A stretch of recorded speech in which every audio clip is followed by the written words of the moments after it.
Hello, welcome everybody. We will get started in just a few moments while everybody is joining and getting settled from the waiting room. So yeah, just feel free to maybe pop your name and the core that you're representing in the chat so we can kind of see who's in the room here today, but we'll get started in just a minute.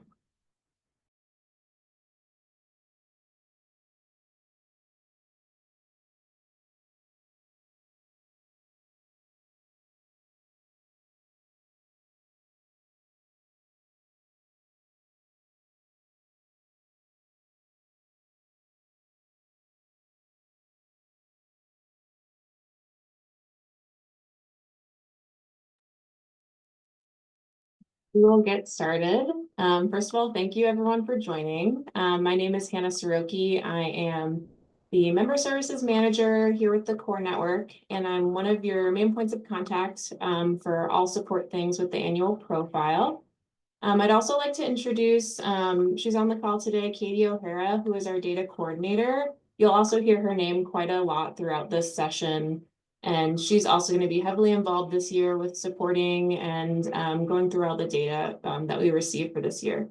So anytime that you have a question or you need support with this request, feel free to reach out to both or one of us, and we are always happy to help.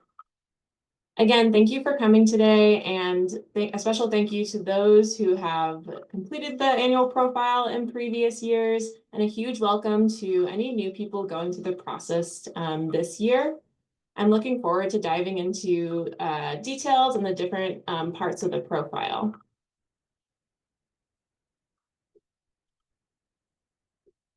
And just a reminder, any future webinars are listed on the Core Network website and shared in the crew leader and also on our social media.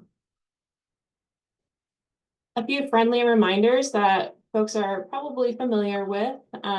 Please remain on mute until the question and answer portion at the end of this session. If you do have a question that like pops up into your head in the middle while we're explaining something or sharing something, feel free to put that in the chat and we'll monitor that throughout the session as well. Captioning has been enabled for those folks that need it. This session is being recorded, and so we'll forward the recording and the slides to all the attendees after the session is ended, so you can reference it throughout when you're filling out the profile for yourself. At the very end, we'll have a few reminders to stick around of upcoming events and some exciting things happening with the Core Network. And also at the end, a survey will pop up on your screen once it's over. Please complete this. Your feedback is really valuable for us and it really helps us out. Moving forward, taking a look at what we're going to be covering today, Bobby is going to start us off with highlighting the importance of the annual profile and give additional context about the profile itself. Before demoing how to pull up the form and how to fill it out, I'll share some tips for different main aspects of the profile to keep in mind for this year and kind of share how you can best prepare your data. Then we'll go into logistics of how to access the form. This is a main thing that has changed from previous years. So I'll show you the different ways that you can gain access to the online form where you will eventually submit your final data. Then I'll cover each section of the profile, go over any changes that are being implemented for this year, and then also review some commonly asked questions we usually receive. And then finally, we'll hear from you at the very end. So any questions that you have, we'll do a Q&A session. I'll be handing it over to Bobby Tillett to share the importance of the annual profile. Thank you, Hannah, and thank you for everyone who has joined this meeting and will be spending some time completing the annual profile this year. I'm the Director of Member Services for the Core Network, so I'm sure I've met many of you. For those of you who I haven't met, it's great to meet you virtually, and I hope to meet you in person or one-on-one in the near future. I am jumping on to talk a little bit about the importance of the annual profile. I know that this is a request that doesn't come with always super great happy feelings across core staff. I know that it is a large survey and a lot of questions that are asked of our cores here, but I feel and I may be a little biased, but I feel personally that the annual profile is one of the Core Network's strongest advocacy tools that we have when working with Congress, when working with the administration, or even larger partners or funders. It is our one best way to tell the story of your impact on a national scale. And we ask a lot of questions, anywhere from financials to core member impacts to project impacts.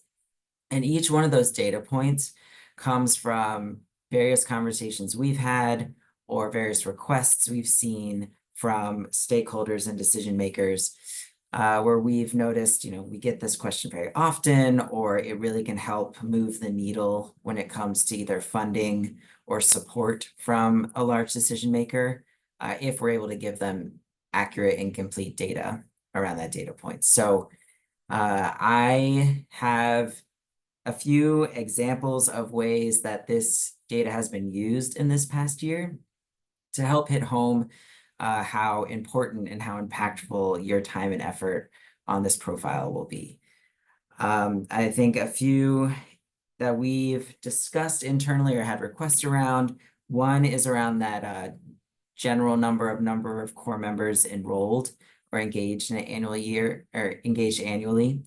I will say it's probably a bit of a or not so much of a surprise for us to see that when the American Climate Corps was announced and rolled out, they chose 20,000 core members per year as their benchmark or their goal for that program. That actually aligns almost directly with the number of members enrolled across core network programs. There's also been conversations around what funding accounts through either appropriations or through the Inflation Reduction Act or bipartisan infrastructure law could be best utilized to support core programming. And much of that information has come from us being able to pull reports on where you are seeing your funding come from, either from an agency level or a specific line item at an agency. And that's helped pinpoint some areas where RFPs or partnerships can be developed that help to engage cores in certain areas of work. We've also internally had some new funding initiatives that have come out this past year with the Urban and Community Forestry Program, Working Lands Climate Corps. We're soon to launch and announce a Department of Energy Solar Corps grant. And a lot of the cores that we've reached out to for those different funding opportunities have been based on the impact data submitted by cores in the annual profile. So who is doing solar work, who is doing urban and community forestry work that may be primed and ready for additional investment in that area. So the annual profile does seem daunting. I know it's a lot of questions, but just know that depending on how this next year goes and how we see the administration change or funding change, it's going to be really important that we're able to pull from this data to say cores have an outsized impact based on the amount of funding that they use. And it's a great investment for funding in the future. And it's a great investment for any sort of partnership or resources that are available. And Hannah, I think we have another slide here too.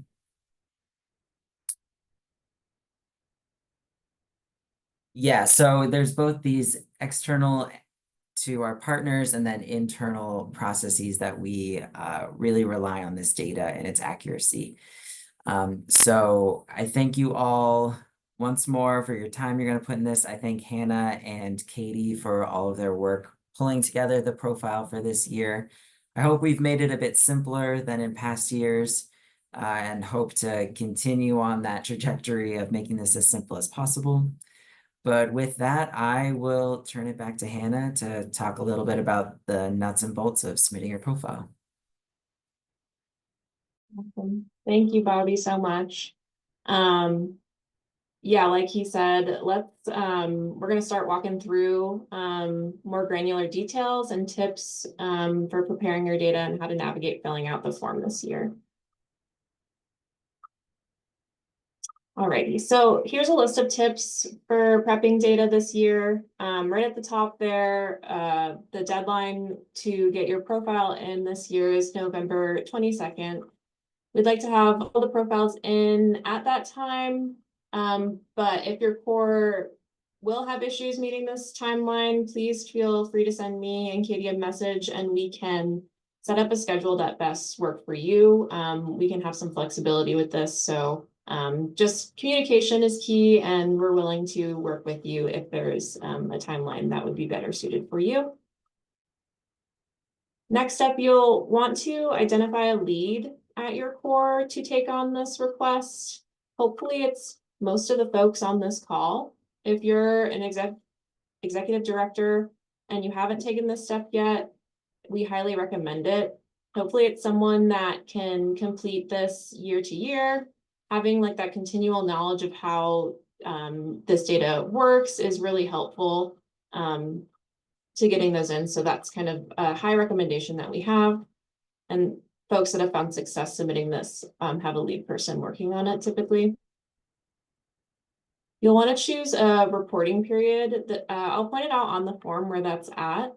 This is where you outline what time frame you are reporting data from. The most common that we see is August, it would be this year, August 2023 to July 2024.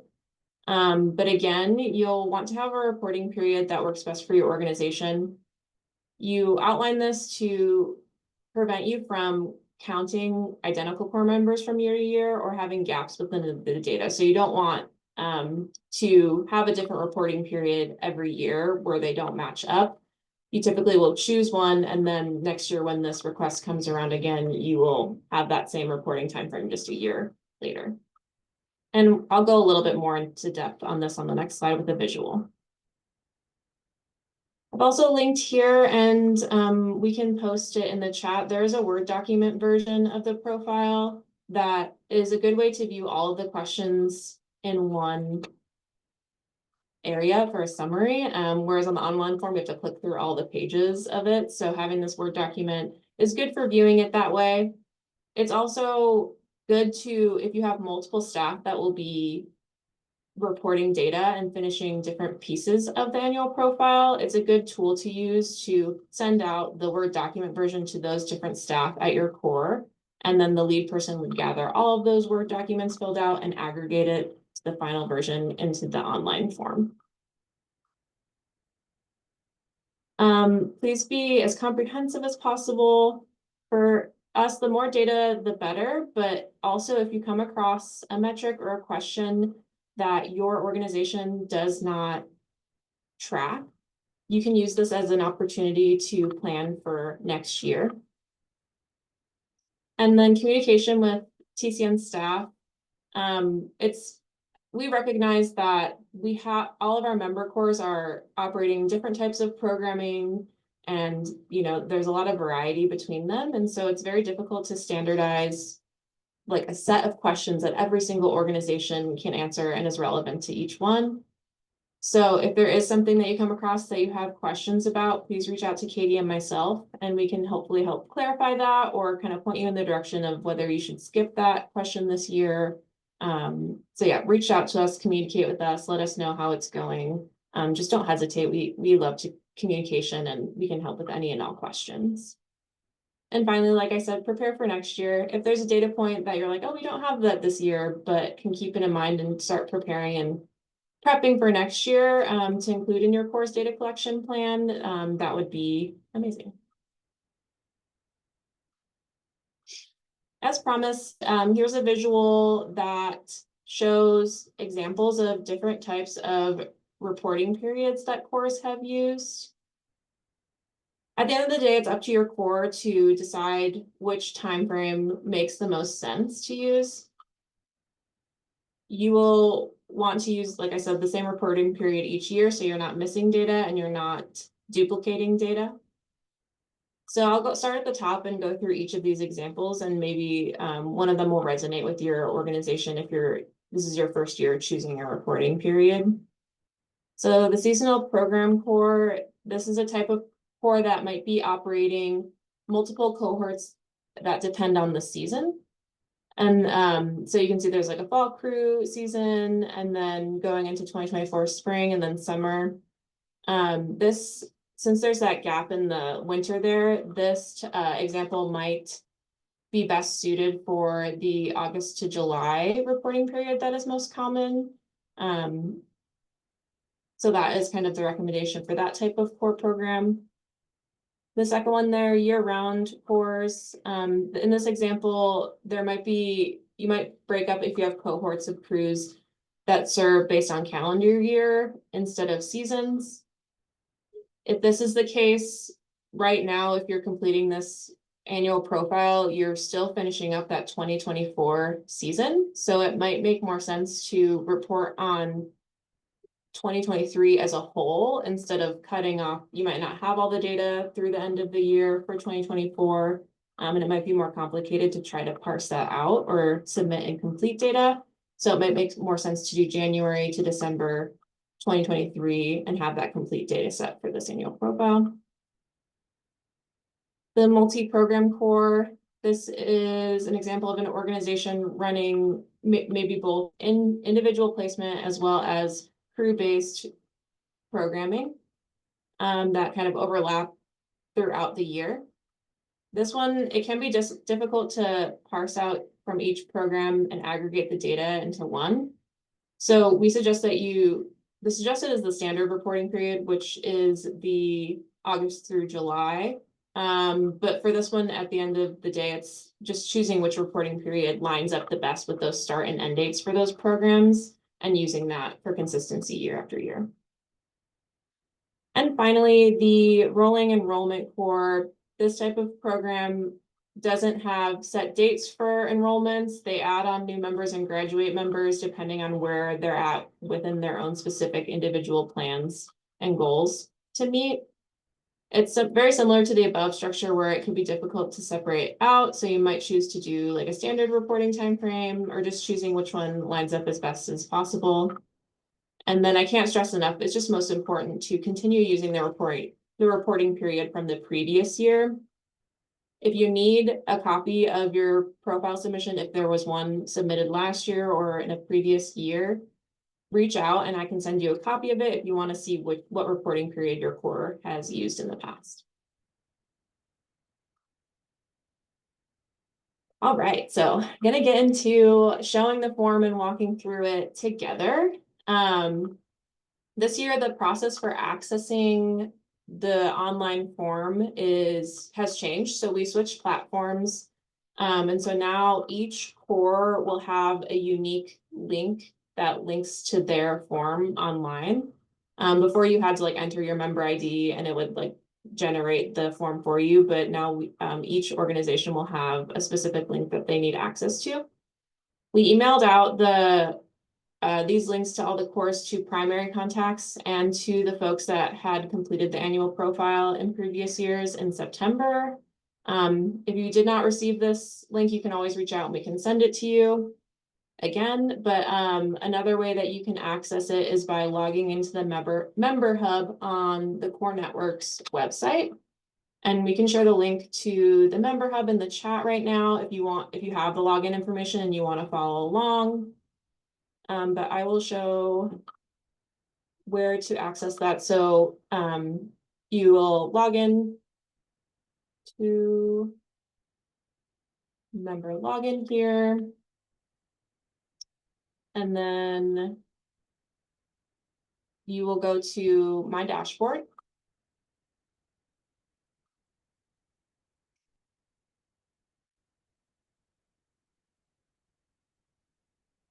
And then once you're in my dashboard, on the right-hand side, you'll see annual profile here. And you can also see it's hyperlinked right at the top of your dashboard there. So you can click that, open up the form, and that will take you to the online form. A note though, if you do log in and you use this way to access the form, and if you go here and you do all these steps and you don't see a link linked here, reach out to us and we can email you the link directly or add it to the member hub. This is a new process for us, so there might be a kink somewhere, so let us know. if this doesn't work for you, and we can help you out. So those are the few avenues for accessing your online form. So let's go ahead. I already have it opened up since my internet is a little slow. I'll zoom in a little bit. So this is what when you're ready to, you have all your data aggregated in the Word document, or if you're just ready to enter it in straight into the online form, this is where you submit the final data set once you're all done collecting it.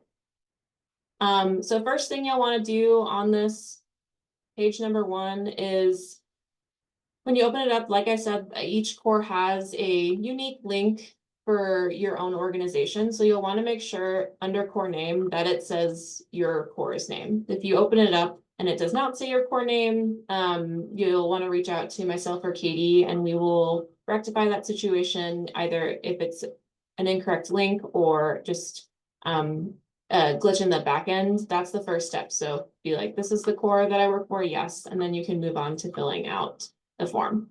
This is a non-editable field, by the way, too. It's like pre-filled, pulling from the core network's database. It's directly linked that way. And then another thing I want to point out before we go through each section and the data that we're actually collecting is how to save and resume. Like it has been mentioned, this is a really lengthy form. We're asking a lot of questions, and so you might start it one day and not finish it. So you'll have to hit save down here. You'll enter your email address and then hit save and send. Before closing out the form, you'll want to make sure you receive that email. The email will that you receive will have a link to access your unfinished form. And so wait to close it out until you receive that email. Favor that email in your inbox so that you can access it later. And also note that every time you open up the form, complete some more data, you'll have to do this process again. It won't auto save it to that link that was originally emailed to you. You'll have to hit save and enter your email address, save and send again to get a new version of it. All right, and still on this first page, you'll notice when you do open your form, if you are a core that has completed a profile in previous years, there will be some data pre-filled for you, and I want to point those out. And these are questions that typically don't change year to year, but I want to point them out in case there are changes in your organization to double check what is in those fields and update them if necessary. The first one you'll come across is governance. So that one will be pre-filled based on how, if you did submit one last year. Geographic focus will be pre-filled. State and US territories that your core members serve in will be pre-filled. You can also remove them, so you can, these are all editable, of course. So if you serve a new state, you can click add a new state in there, or delete one if this year you didn't have core members serving in those states. Counties served, this text box will be pre-filled based on how it was filled in 2023. I want to point this one out because we are collecting counties served in a different manner. So this will be pre-filled and not editable. You'll use this field as a reference to select via checkboxes in the below questions. So for a little bit of context, it used to just be a text box that you had to type in the name of the county, comma, state, and list them out one after the other. And that opened the door for a lot of like mistakes or just inconsistencies with the data. And so by having these multi-select checkbox lists, that helped like the quality of the data go way up. But it's also nice to have a reference to, so you don't, if you're always constantly serving the same counties every year, you don't have to look them up again. They should be listed right there, and just check them below if they're still relevant. Another These next two are also pre-filled fields. The service project focus areas will pre-fill what you selected last year, and same as the state served, you can expand I guess I checked all of them for this example, but you can uncheck some if they aren't, and you can edit these. And same with the populations that your program recruits and serves. You can edit this as well. So just double check those pre-filled. And then program terms offered will be another pre-filled. There are also additional ones later in the form that I'll point out as we go, but the main questions that will have data from previous years will be on this first page here. So we've accessed our form and we've gone through that first page, and now I want to break up the different sections of the form into more digestible pieces. And so there's pretty much three primary sections within the profile that I want to go through and talk about a little bit about each one. The first one being financials. And if you have the online form open, you can follow along on page 2 of the online form is the beginning of the financial section. I want to stop and talk about the importance of this particular section. It looks like a long list of agencies, and we're asking for amounts of funding received from those. But the reason why we ask this is so that we can understand, the core network can understand and see how cores have developed their partnerships over the years. This is often a metric that we go to first as a guide to help us identify a list of potential cores to reach out to about new projects or programs. It also helps our government relations team identify funding streams that we can talk about to federal agencies.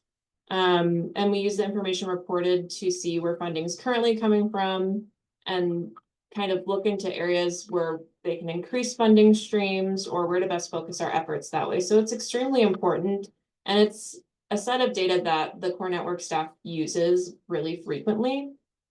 So I just wanted to spend a moment and just share a little bit about why action is included and why I really urge you not to skip it. And then a few things to keep in mind when filling this section out, keeping in mind like how the data is being used. We don't need exact amounts in each of the funding categories. Estimates will work just as well. And when entering numbers into these fields, please don't use punctuation or like dollar signs or anything like that. It's just a number. That is how it connects to our database. It reads just the numbers. Another thing is it doesn't need to add up to your full budget. Another question asked is what's your operating budget for the year? We're not analyzing the data on this level. We're just looking at larger trends of the funding streams to support cores over the years so that we can advocate based on what the needs are. And this section is broken up into different avenues of ways that you receive funding, those being different grants and then fee-for-service funding. And then it's also categorized by the sources of funding, those being federal sources of funding, non-federal sources of funding, and then private or other sources of funding. And I'll show what that kind of looks like in the form. So going to page 2, and you can also navigate using this bar at the top too if you're jumping around as you're filling it out. So like I said, as you're going through this, I urge y'all to do your best to categorize your revenue into these sources of funding. And I understand that it can be difficult at times to determine that. But if you have questions, you can feel free to reach out to us and guide as best as possible, and we can work together to find the best categories for a source of funding. And so you'll see at the top here, we start with federal grants. You might see multiple agencies listed in different categories, so I just urge you to make sure if it's a grant or if it's fee for service, they're listed twice, so just make sure you're putting them in the right category. And then private and other grants. So grants are at the top half of this. And then we move into the fee for service categories. Those being private, state, and other, and then a large section of federal fee for service funding sources. And then any other sources that aren't listed that you don't think that if you have something that doesn't fit into one of the above categories, feel free to add it into this other text box.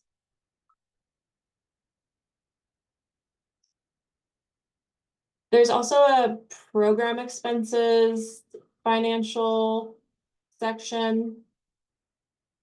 This first question is something that was added a couple years ago. It's the average monthly cost to support one core member. This metric is useful when talking about like core programs and educating folks who are less familiar with core models, how much it might cost to support like one core member on the field. We advise to calculate this to take your annual budget that goes fully towards supporting the core program. So if you're an organization that has multiple different programs, you wouldn't take your whole organization's budget, just the core program budget, divided by the 12 months and then by the total number of core members enrolled for the year to kind of get that average monthly cost. And then the average hourly stipend or pay received by the different types of core members is something that we've asked previously as well. And in this year, we're asking for 3 different types of positions that your core may support. Those being crew-based core members, individual placement, and then crew leader. In the past, I know many core members may not be paid hourly. So for example, if you have AmeriCorps members, obviously they receive a stipend and they have that hour term. So we're just asking that if you could take that stipend and divide it by like their hour term, that would be their average hourly pay.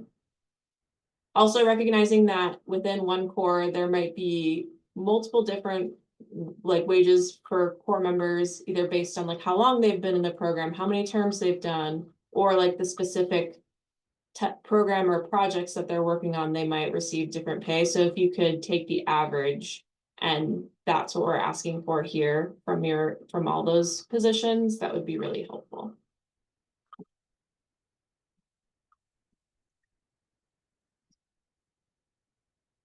Section 1, complete. Moving on to section 2 of the profile, this being core member data. This has a few different sections within it. Enrollment being the number of core members that served and enrolled during that reporting period that you identified. We ask for demographics, the makeup of those different core members that were enrolled. There's an education portion. What were the education levels at entry and what education services does your program provide? There's a workforce development section. What is the employment status when core members entered and what services does your core provide during core members' terms of service? And then finally, post-program placement. This section tracks where core members are placed after their service is completed. Some of you might be familiar that the bulk of the data requested for post-program placement is separate from the annual profile, but I'll show you what is in this version of the annual profile for post-program placement. It's really short. So moving on, we'll go and show you each of those sections. So starting with core member, just recruitment and retention information, asking for the total number of core members enrolled in the reporting period, a lot of this has not changed, so it's the same as last year, but for new folks, we'll go through each one. So having this total at the top here for the different sections, such as demographics, this will be a goal number for you to check. Do like the other sections add up to this total number of core members enrolled? We understand that it might not be an exact number. For example, there might be a situation where you enrolled a core member, but they left early. Either the data wasn't collected or they didn't submit that information.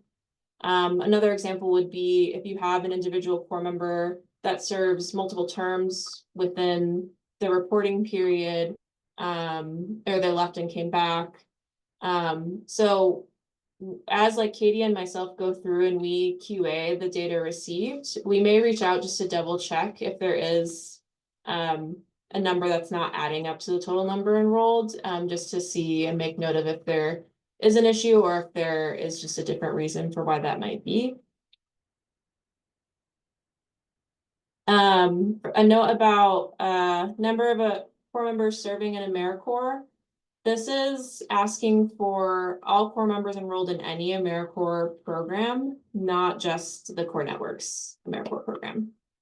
And also total number of core members, it's all core members as well. So if not all of your core members are enrolled in the core networks AmeriCorps program, we're asking for like your whole program.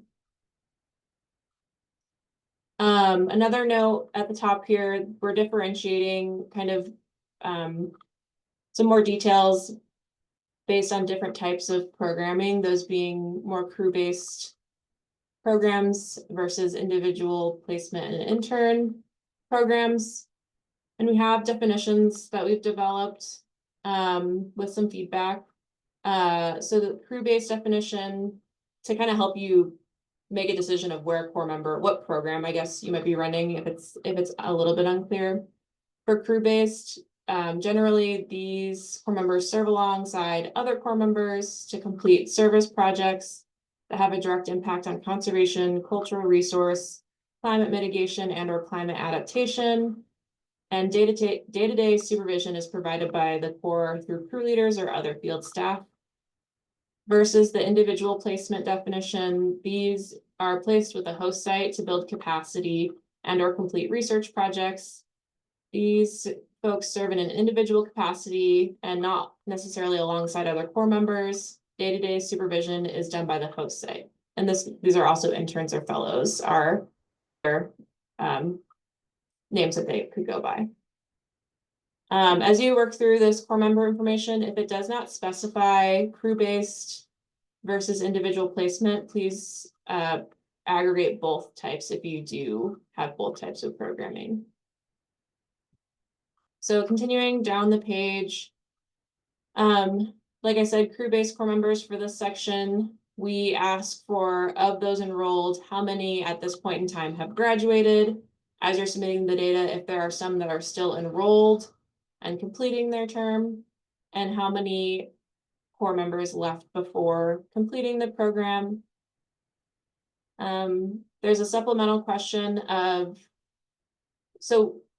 asking for reasons why core members left the program early. So if you do track reasons why core members leave your program early, you would hit yes. And then seeing it asks a follow-up question, how many core members left early due to finding employment, pursuing post-secondary education, or joining the military? We added this question to help us track and understand retention with cores.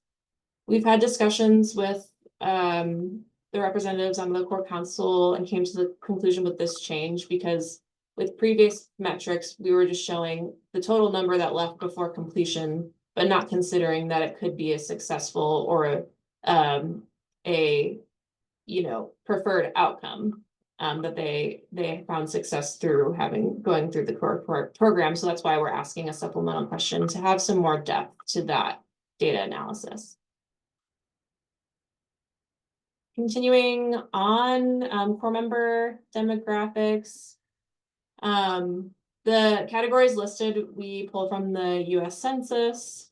And we have gender identity, age grouping, race, and then ethnicity.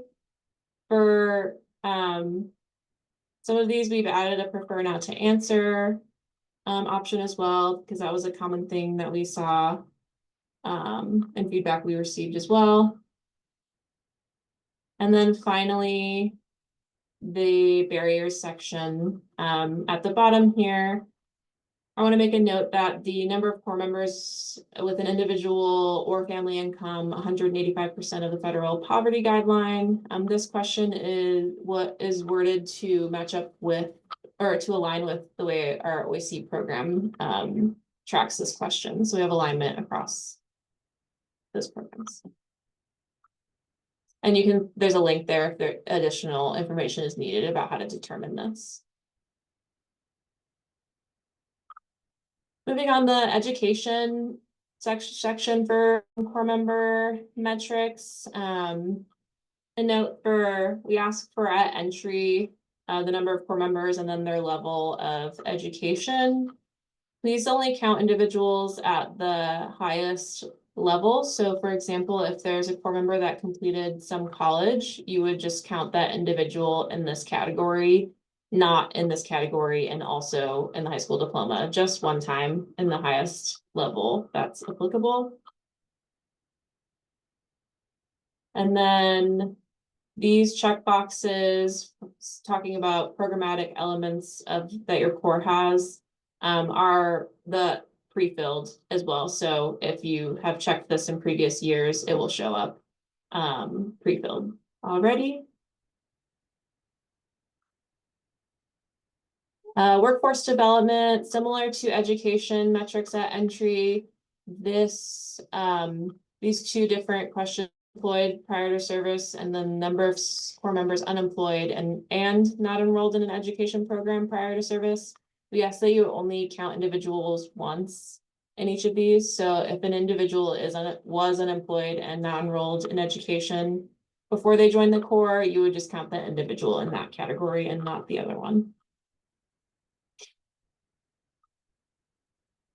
And then these list of checkboxes asking for information about the different programmatic workforce development elements at your core are pre-filled. So if they've been checked before, they will be checked again. So double check that it's still accurate and check any new ones that might apply. And we've added a couple additional questions asking about specific pre-apprenticeship or apprenticeship pathways to list out here. So please list those if those are applicable, and then as well as any partnerships with workforce boards or local workforce entities. Okay. Cruising through, we got the trainings, credentials, and certifications for core members. I want to point out this first question here is asking for number of core members in your program that received at least one certification. So this is counting of those total core members enrolled, how many of those individuals earned at least one certification. And then this list that lists out specific certificates or credentials are asking for the number of those certificates or credentials. And so if you had a core member that earned 3 certificates while in your program, you'd count them as like one individual up here, and then you would mark 1 for each of the specific certificates they earned below.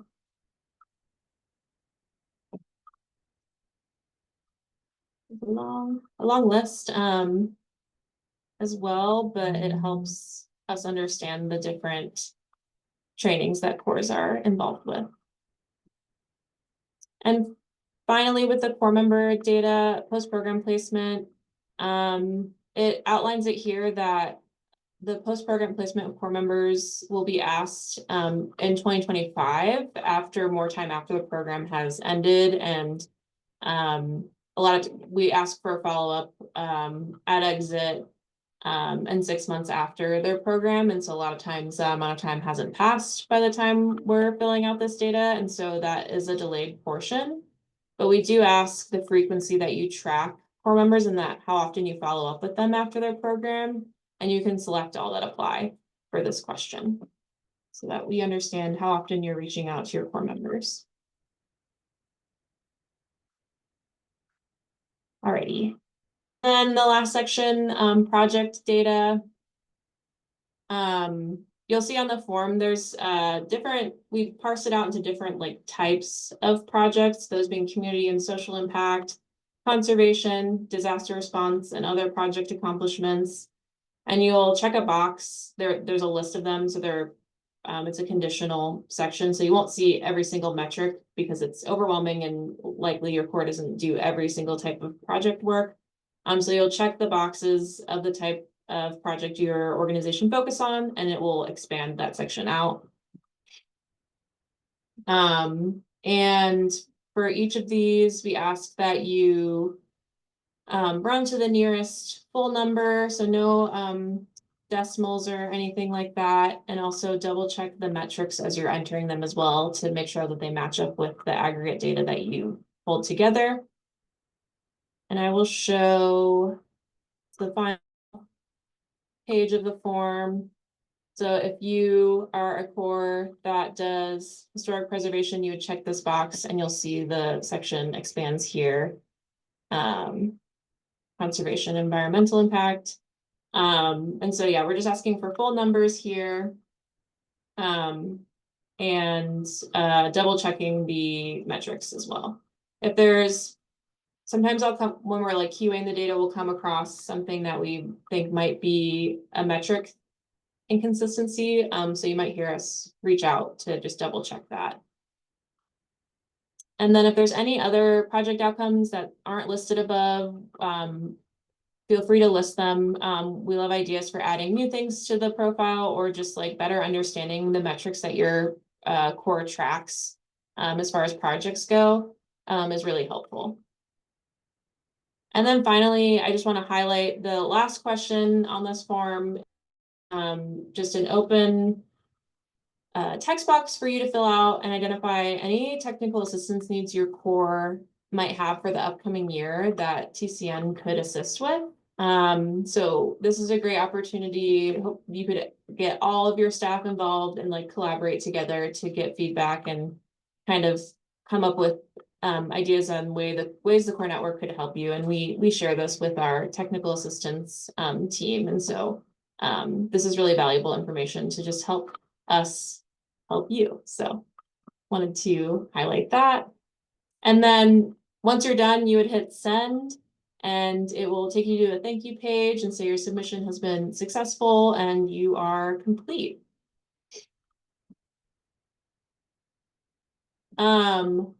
A couple things I want to quickly highlight, there's just been a few changes from 2024. There's a couple new service focused categories on that first page. We added climate action planning as a category type, and then capacity building are two new selections there. So make sure to keep those in mind and expand that list out and add those if they apply. And then we added a few new project metrics as well, specifically solar projects. We added kilowatt hours produced by solar installations as a project metric because we understand that cores identified that they do solar work but weren't necessarily reporting metrics, so we wanted to make sure we were capturing those that made sense too. And then also we had a gap in having coastal restoration data points, and so we added acres of wetlands restored to that. And then finally, the trainings and credentials, that long list of certifications, we reduced that list quite a bit this year. We either removed some certificates because they had never been reported on in the past 4 years or so, or we identified them as credentials that might not be relevant or attainable by core members. And so we didn't want to just have them on there if, it wasn't something that core members were earning, so we removed those. But we did add in direct hire authority as a credential that we had previously asked about.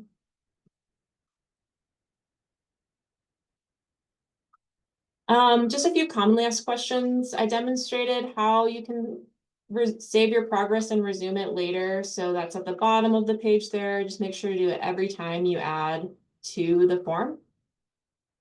Will you receive a copy of your response? Yes, you will receive a PDF version for your records. If you're not getting an email, it's like an automated email. If you don't receive that, reach out to Katie and myself and we can send it again. There might be some security thing preventing that from going through, but we definitely, if you want a copy of that, we can send you a PDF. You can also request previous year's data. That will be helpful too. Question of if you don't have the data that the profile is asking about, should you skip the questions? Yes, but we ask that if you can plan for next year, if it's something that you think you could track or is relevant to your core organization, use this as a time to prepare. And then if you have a question about you kind of have the data, but it's not exactly the wording or it's not exactly the same metric, should I skip it? We ask that you contact myself and Katie first. Maybe we need to clarify the question. So we're happy to have the discussion and see if what you have makes sense to add in there. And so it's just great to hear back from folks taking filling out the form so we can understand things that you're running into that you have questions about, and so that we can also make changes if we need to make it easier to complete. All right, so I'm gonna stop and pause and see if there's any questions, either in the chat or feel free to come off mute and yeah, all right.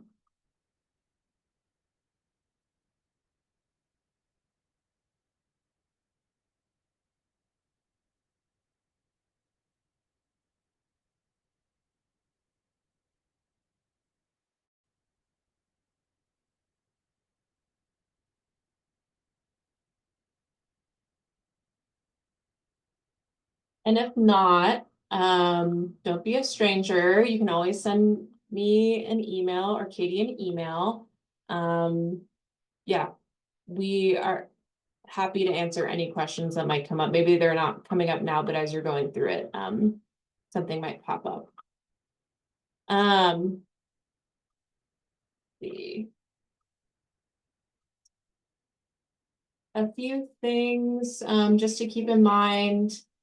So we'll send out this recording in a follow-up email to everybody. And well, if there are any questions, I don't think there's any in the chat, but if there are any questions that are applicable, I can include that as well with any answers.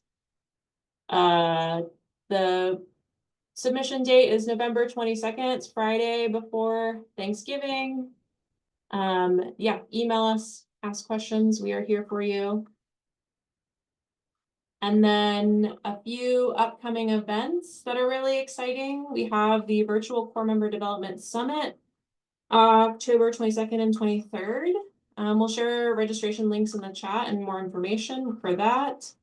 The 2024 Core Rendezvous is coming up November 2nd to the 4th this year in Colorado. Should be really exciting. And then CoreCon 25 is happening March 11th, and we are still open for workshop proposals. What workshops do you want to see happen at next year's conference? And the award nominations for Project of the Year and Core Member of the Year are still open as well. The due dates are listed there. So please submit those proposals and nominations to us. And then here's a list of membership team emails for any questions or follow-up comments that you have about the profile. If you have any requests, reach out to us. And I just want to thank everybody for joining today. and learning more about the profile and for all the effort that you put into filling out this data requests. It is amazing and it is no small undertaking. So thank you so much. And I hope you all have a great rest of your day, and I'm sure we will chat soon. All right, everyone, thanks.